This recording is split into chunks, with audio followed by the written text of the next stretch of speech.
Hey, welcome back to another video of eTechs. In this video, we are going to learn how does Character AI knows your age. Character AI doesn't automatically know your age unless you explicitly provide the information. However, there are several ways the platform might infer or ask about your age. First is account information. Character AI may ask you to provide certain details when you sign up or in your account settings, such as your age or birthday. If you have shared this information during account creation, the platform could use that to personalize your experience.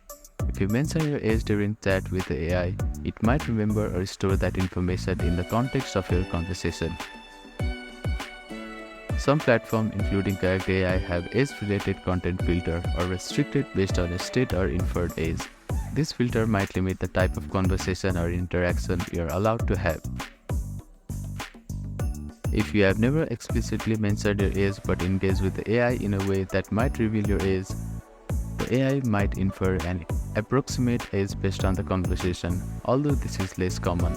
If you are concerned about how your age is used or stored, it's a good idea to review Character AI privacy settings or contact support for more details in data privacy. Thank you for watching this video. Please do not forget to like, share and subscribe to our channel and comment down if you have any queries.